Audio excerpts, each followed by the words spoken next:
नमस्कार सभी को, मैं नील बेनीवाल अवर्स एजुकेशन के इस प्लेटफॉर्म पर आप सभी का स्वागत करता हूं। तो इंडिया जीके, वर्ल्ड जीके और स्टैटिक जीके के मोस्ट इंपोर्टेंट क्वेश्चन जो हर एक एग्जाम के अंदर आपके पूछे जाते हैं, चाहे आप किसी भी एग्जाम की तैयारी करें जिसके अंदर आपकी जीके पूछी जाती है, और ये सारे के सारे क्वेश्चन आपके प्रीवियस ईयर क्वेश्चन है। तो शुरू करते हैं।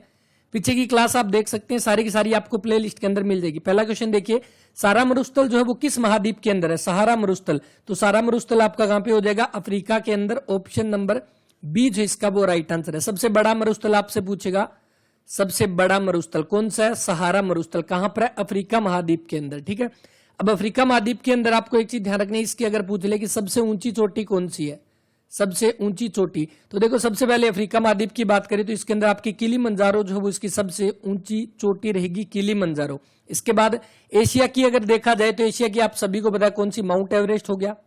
माउंट एवरेस्ट जो कि कहां पे पड़ता है? Mount Everest. तो ये माउंट एवरेस्ट आपका नेपाल और चीन की बाउंड्री के ऊपर है। अगर पूछे कहां से चढ़ाई होती है तो माउंट एवरेस्ट पर आपकी दो साइड से इसके ऊपर चढ़ा जाता है, एक नेपाल की साइड से, एक चीन की साइड से।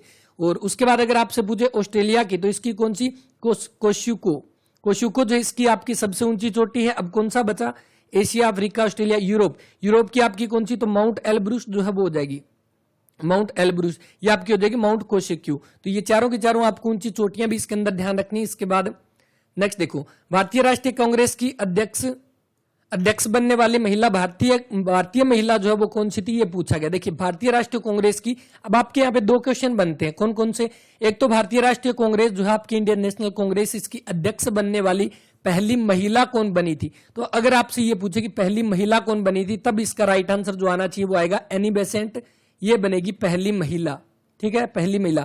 एनी बेसेंट आपको पता है कहां की? आयरलैंड की निवासी थी, आयरलैंड की। तो ये आपकी मतलब भारतीय तो बनी नहीं, तो भारतीय कौन सी बनेगी? ये बनेगी सरोजनी नायडू, जो कि राइट आंसर बनेगा ऑप्शन नंबर ए इसका। सरोजनी नायडू ने जो है आपका 1925 का जो कांग्रेस का अधिवेशन हुआ था, जो था कानपुर का अधिवेशन, इस कानपुर के अधिवेशन की अध्यक्षता की थी सरोजनी नायडू ने। और इसके साथ ये जो आईएनसी की आपकी पहली भारतीय महिला बनी थी अध्यक्ष बनने वाली। लेकिन अगर आपसे पूछे पहली महिला अध्यक्ष एनी बेसेंट, जो कि कब बनी थी? ये आपकी 1917 का जो आपका अधिवेशन हुआ था, कोलकाता अधिवेशन, उसके अंदर अध्यक्षता की थी एनी बेसेंट ने। तो दोनों क्वेश्चन आपको अच्छे से ध्यान रखने। इसके बाद कुछ एक इंपोर्टेंट आपके कांग्रेस के अधिवेशन, आपको पता है कांग्रेस के अधिवेशन से क्वेश्चन आपके जरूर पूछे जाते हैं। सबसे पहले कांग्रेस की स्थापना, कांग्रेस की स्थापना आपको पता है दिसंबर 1885 के अंदर इसकी स्थापना होती है। किसके द्वारा? ए.ओ. ह्यूम के द्वारा इसकी स्थापना। अब उसके बाद दिसंबर 1885 में हुई, तो यहां पर सबसे पहला अधिवेशन हुआ इसका 1885 के अंदर। तो ये आपका कब हुआ? 1885 में। और इसकी डब्ल्यू.सी. बनर्जी ने इसकी अध्यक्षता की थी। डब्ल्यू.सी. बनर्जी। कहां पर हुआ था? ये बंबई के अंदर। पहला आपका बंबई का अधिवेशन डब्ल्यू.सी. बनर्जी ने इसकी अध्यक्षता की थी। उसके बाद अगला दिसंबर 1886, इस टाइम कौन थे? दादा भाई नौरोजी। दादा भाई नौरोजी ने जो है इसकी अध्यक्षता की थी। कहां का अधिवेशन था? कलकत्ता का। ठीक है, इसके बाद आपका दिसंबर 1887 के अंदर पहले मुस्लिम जो बने थे वो कौन थे? बदरुद्दीन तैयब जी। बदरुद्दीन तैयब जी, तो ये बने थे। इसके बाद ये कौन सा था? ये मद्रास का आपका अधिवेशन था। इसके बाद चौथा आपसे पूछेगा, चौथा 1888 के अंदर कहां पर? तो ये आपका इलाहाबाद के अंदर हुआ था। और इसकी अध्यक्ष करने वाला पहला अंग्रेज बना था, जो कौन था? George Yule. George Yule. ठीक है, ये तो पहले आपके हो गए डब्ल्यू.सी. बनर्जी, दादा भाई नौरोजी, इसके बाद कलकत्ता, और बदरुद्दीन तैयब जो आपके पहले मुस्लिम अध्यक्ष बने थे। इसके बाद पहले अंग्रेज कौन बना? जॉर्ज यूल जो पहला अंग्रेज बना था। ये चारों हो गए। अब चारों के अधिवेशन आपको ध्यान रखने हैं। आप देखोगे किसी भी एग्जाम के अंदर आपसे इन चार सेशन जो आपके पहले, इनसे जरूर क्वेश्चन पूछे जाते हैं। आपको चारों देखो, हमने बात किया दिसंबर 1885 में स्थापना हुई, मतलब जिस दिन स्थापना हुई उस दिन पहली इसकी बैठक बिठाई गई, पहला इसका सेशन किया गया। अब कौन सा? इसको याद करने के लिए हम याद करते हैं बकमई से। बकमई, बकमई का मतलब बंबई अधिवेशन, उसके बाद कलकत्ता, उसके बाद मद्रास, उसके बाद इलाहाबाद। ये चार अधिवेशन आपके तो मोस्ट इंपोर्टेंट है। इसके बाद आपका कौन सा? ये तो हो गया कौन सा? 1888। इसके बाद आपका आता है 1888 के बाद 1896 का अधिवेशन, 96 का। अब 96 क्यों इंपोर्टेंट है? क्योंकि 96 के अधिवेशन के अंदर आपको पता होगा सबसे पहले कौन सा? वंदे मातरम गाया गया था। वंदे मातरम गाया गया था 1896 के अंदर, जो कि आपका 12वां अधिवेशन था कोलकाता का। ठीक है, 12वां अधिवेशन था कोलकाता के अंदर हुआ था। वंदे मातरम पहली बार गाया गया था। इसका अध्यक्ष कौन था? रहीमतुल्लाह। ठीक है, ये बना इसका अध्यक्ष। अब ये 1896 आपका हो गया। इसके बाद मोस्ट इंपोर्टेंट आपका कौन सा? जो हमने अभी पढ़ा था 1917 का। क्यों इंपोर्टेंट है? क्योंकि इसके अंदर पहली महिला अध्यक्ष बनी थी। ठीक है, कौन बनी थी? एनी बेसेंट बनी थी, एनी बेसेंट। ठीक है, और ये भी आपका कहां पर हुआ था? कोलकाता के अंदर हुआ था 1917 का। उसके बाद आपका कौन सा? तो 1923 के अंदर आपका हुआ था 1917 के बाद इंपोर्टेंट कर रहे हैं। 1923 के अंदर जो हुआ था, इसके अंदर आप सब बना था सबसे युवा अध्यक्ष, जो बना था सबसे युवा अध्यक्ष 1923 के अंदर। कहाँ का अधिवेशन था? दिल्ली का। और इसके अंदर कौन बना था, यानी आपसे पूछेगा सबसे युवा अध्यक्ष बनने वाला कांग्रेस का वो पर्सन कौन था? वो थे अबुल कलाम आजाद। अब्दुल कलाम आजाद जो है वो बने थे सबसे युवा अध्यक्ष। अब 1923 के बाद आपको पता है 1924 का मोस्ट इंपोर्टेंट, बहुत बार एग्जाम के अंदर पूछा गया, बेलगांव का अधिवेशन। और बेलगांव के अंदर यह अधिवेशन हुआ था, इसकी अध्यक्षता करने वाले कौन बने? महात्मा गांधी। और इसके साथ ही एक चीज और ध्यान रखनी, महात्मा गांधी ने एकमात्र अधिवेशन था जिसके अंदर इन्होंने अध्यक्षता की थी। तो यह क्वेश्चन आपका वैसे काफी इंपॉर्टेंट है। इसके बाद कौन सा? 1925 जो हमने अभी पढ़ा था, कानपुर का अधिवेशन था। और किसके द्वारा? सरोजिनी नायडू के द्वारा। ठीक है, सरोजिनी नायडू के द्वारा। तो ये ध्यान रखना है। यहां तक के जितने भी हमने किए सारे एग्जाम के पॉइंट ऑफ व्यू से काफी इंपॉर्टेंट है। इनको आप 1 से 2 बार पढ़ सकते हैं और बाकी इनको नोट भी कर सकते हैं। निम्न में से कौन सा भारत का तटीय राज्य नहीं है? तटीय राज्य की बात की जाए तो जो आपका समुद्र के साथ जो आपका टच होता है वो आपका हो जाएगा तटीय राज्य। और इसमें आपके कुल कितने हैं? तो तटीय राज्य के अंदर आपके जो टोटल बनते हैं 9। भारत के 9 ऐसे राज्य हैं जो आपके समुद्र के साथ सीमा बनाते हैं, जिनके अंदर आपका कौन सा सबसे ज्यादा आपको पता है सीमा कौन बनाता है समुद्र के साथ? वो हो जाएगा गुजरात, सबसे ज्यादा सीमा बनाता है। इसके अलावा आपका कौन सा? गुजरात, महाराष्ट्र, गोवा और कर्नाटक, उड़ीसा, तमिलनाडु, आंध्र प्रदेश, पश्चिम बंगाल और केरल। ये आपके हो जाएंगे कितने? 9 राज्य ऐसे हैं जो आपके सीमा बनाते हैं। तो कौन सा नहीं बनाएगा? तेलंगाना इसके अंदर आपका नहीं होगा। तो राइट आंसर कौन सा? ऑप्शन नंबर डी जो आपका वो राइट आंसर रहेगा, तेलंगाना। और तेलंगाना से आप सभी को पता है हरियाणा के भी वर्तमान के 18वें नंबर के गवर्नर, जिनका संबंध तेलंगाना, हैदराबाद तेलंगाना से इनका संबंध रहेगा। अभी वर्तमान के जो आपके गवर्नर है बंडारू दत्तात्रेय। तो तेलंगाना की स्थापना आपको याद रखनी है कब? तो 2 जून 2014 को इसकी स्थापना होती है और इसको आंध्र प्रदेश से अलग किया जाता है। इसी आंध्र प्रदेश से अलग किया जाता है 2 जून 2014 को। तेलंगाना की कैपिटल कौन सी? हैदराबाद। हमने अभी बात किया ना, जो बंडारू दत्तात्रेय हैदराबाद से संबंधित है। आंध्र प्रदेश आपको पता है भाषाई आधार पर जो अलग होने वाला पहला कौन सा बना था? वो आंध्र प्रदेश बना था भाषा के आधार पर। और हरियाणा भी किस आधार पर बना था? भाषा के आधार पर इसको अलग किया गया था। नेक्स्ट है कि भारतीय संविधान के भाग 4A के अंदर अनुच्छेद 51A के अंदर किसे विस्तार रूप से समझाया गया है? तो भारतीय संविधान आपको पता है, सबसे पहले देखो भाग 1 जो है, भाग 1 जो है उसके बारे में आपका दिया गया, संघ के बारे में बताया गया भारतीय संविधान का।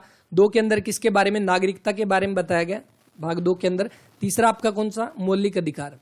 मौलिक अधिकार के बारे में हम पढ़ते हैं, जो आपका कहां से कहां तक है? संविधान के आर्टिकल 12 से लेकर 35 तक। उसके बाद चौथा आपका जो आता है वो आता है राज्य के नीति निर्देशक तत्व, यानी कि डीपीएसपी जो आपके है, directive principle of state policies, वो आपके आते हैं भाग 4 के अंदर डीपीएसपी। और ये आपके कहां से? 36 से लेकर 51 तक। अब भाग 4 हो गया।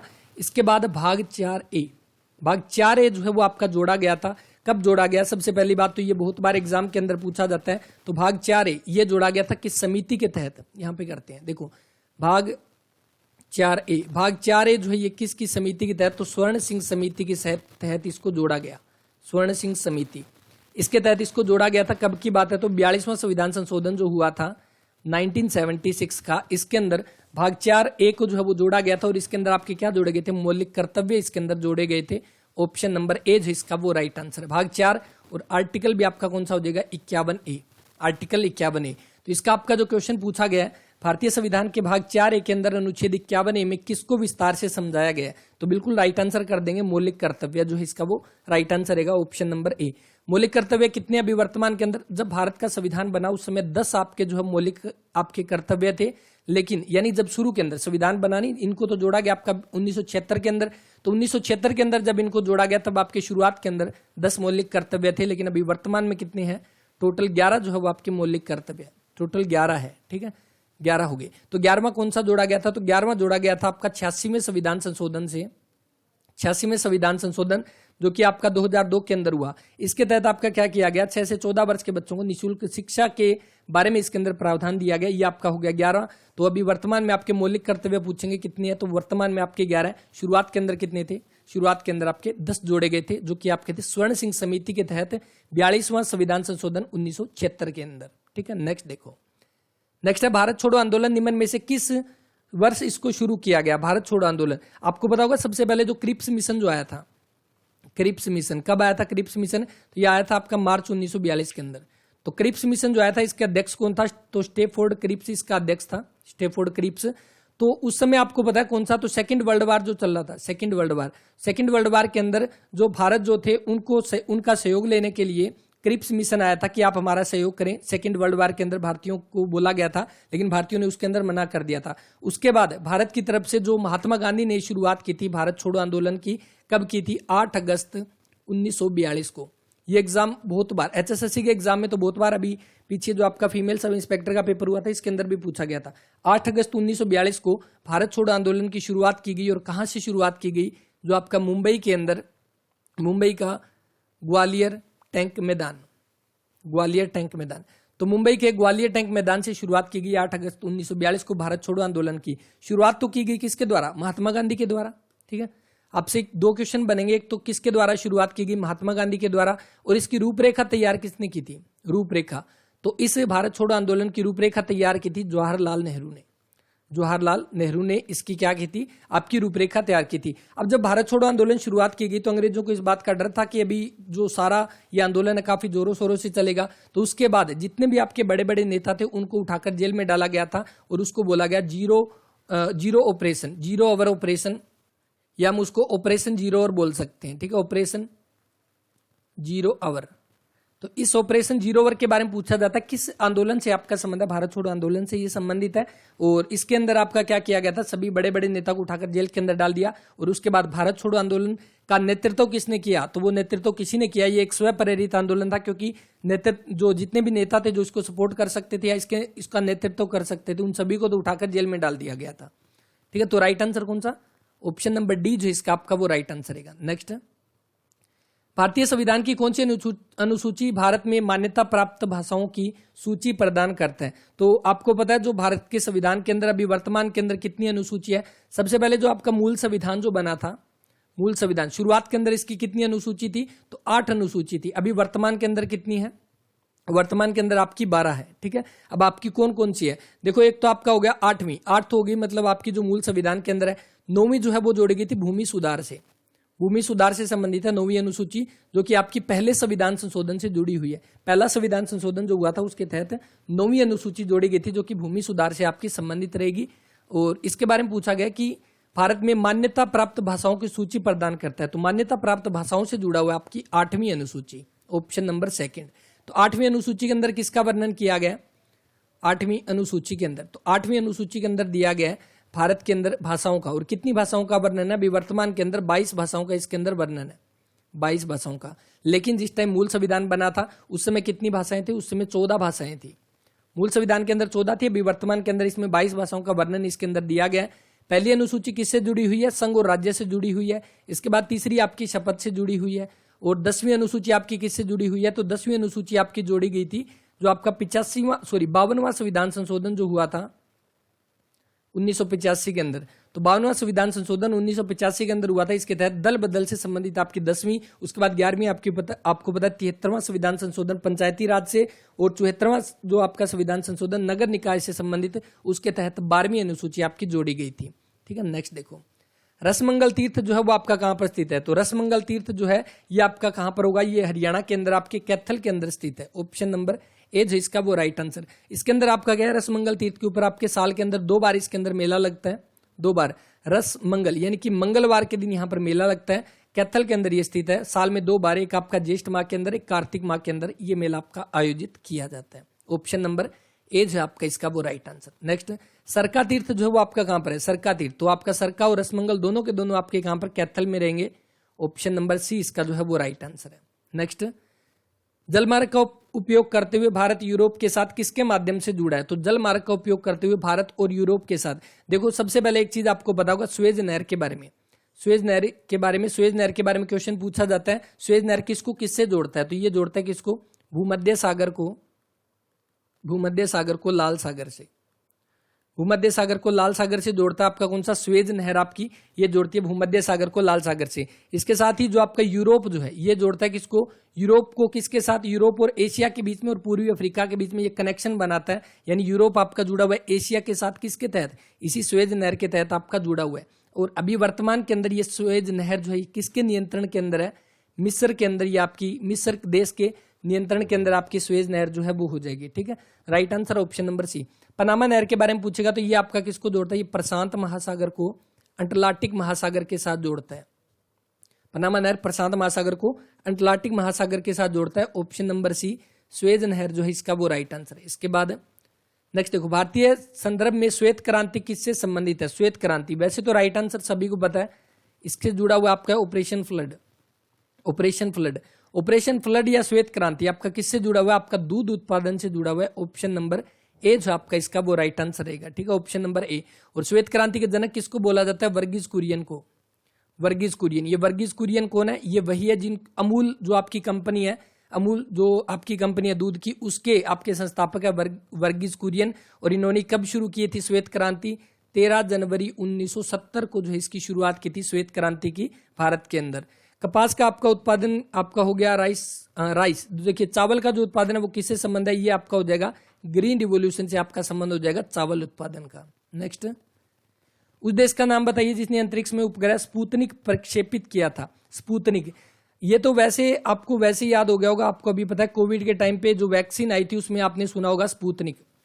तो जो स्पुतनिक वैक्सीन जो वो किसने आपकी लॉन्च की थी? वो रूस के द्वारा की गई थी। तो इसके अकॉर्डिंग आपका कौन सा? सोवियत संघ, ऑप्शन नंबर ए। सोवियत संघ मतलब कि जो आपका यूएसएसआर है, ये आपका सोवियत संघ, ये मतलब पहले जो रूस और इसके साथ आपके काफी सारे देश एक साथ हुआ करते थे, लेकिन बाद में 1991 के अंदर सोवियत संघ का आपका विघटन हो जाता है, लगभग 15 अलग अलग इसके टुकड़े हो जाते हैं और बाद में इसका नाम आपका रूस हो गया और बाकी जो छोटे छोटे देश आपके अलग हो गए। जो अभी वर्तमान में आपका जो विवाद चल रहा था रशिया और यूक्रेन के बीच में, तो यूक्रेन भी एक पार्ट था पहले सोवियत संघ का और रूस भी इसका पार्ट था।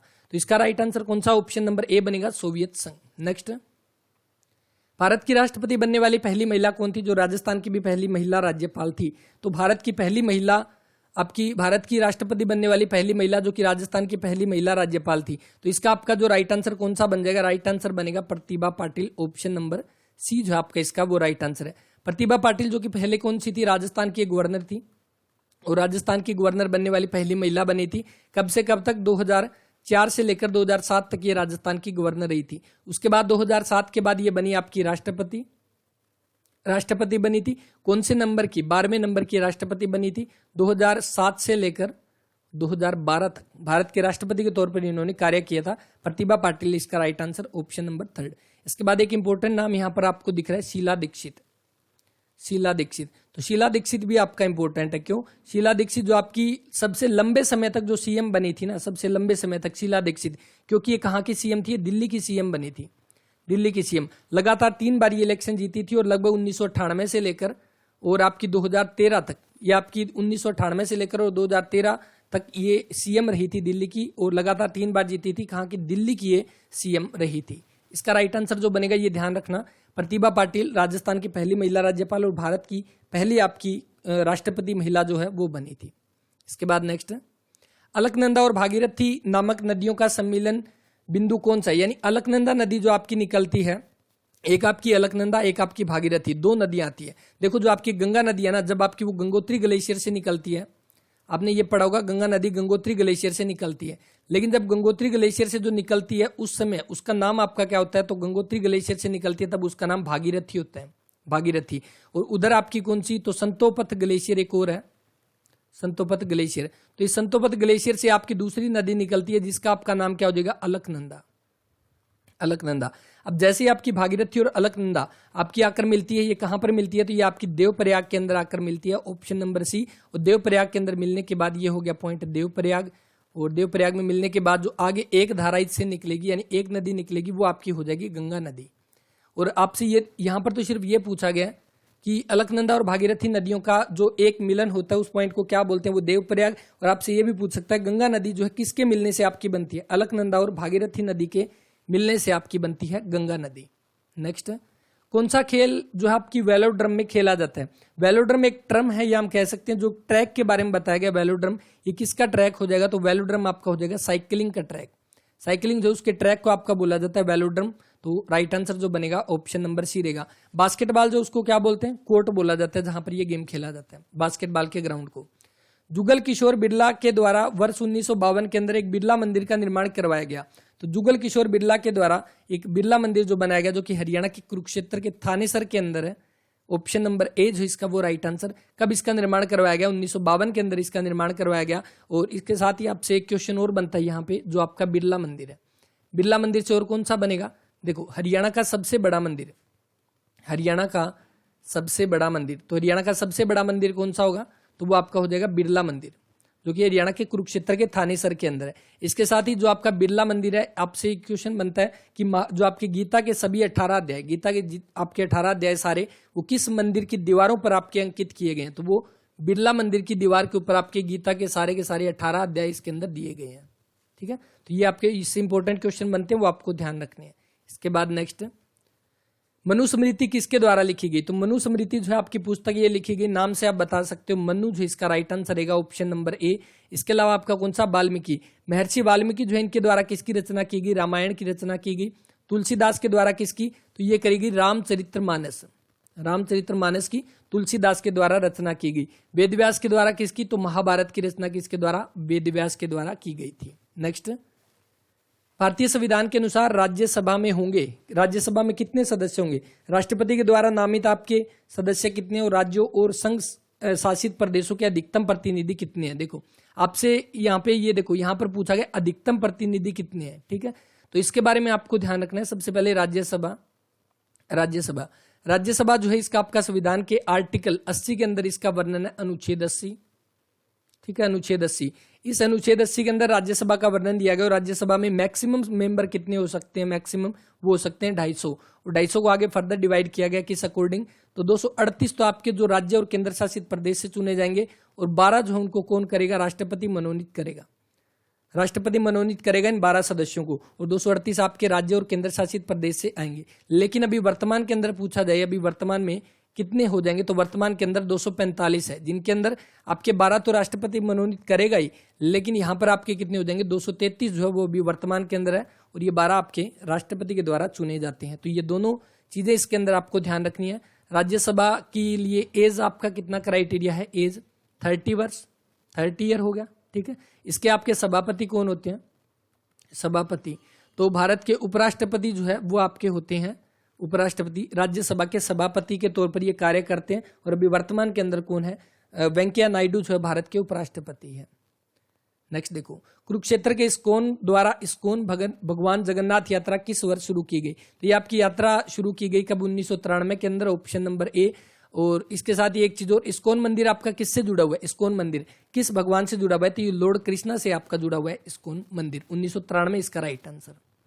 निम्न में से कौन सा भारतीय राज्य साना लामोक नामक क्षेत्रीय लोकगीत से जुड़ा हुआ है, तो क्षेत्रीय लोकगीत के बारे में क्वेश्चन पूछा गया, और इसके अंदर आपको ध्यान रखना है साना लामोक, तो साना लामोक आपका हो जाएगा किसका, तो मणिपुर का, ऑप्शन नंबर सेकंड जो आपका इसका वो राइट आंसर। मणिपुर के अंदर ये आपका लोकगीत आपका होगा साना लामोक, और ये किसके लिए रहेगा, तो राजा के स्वागत के लिए आपका ये गीत जो है वो गाया जाता है, क्षेत्रीय लोकगीत है मणिपुर का।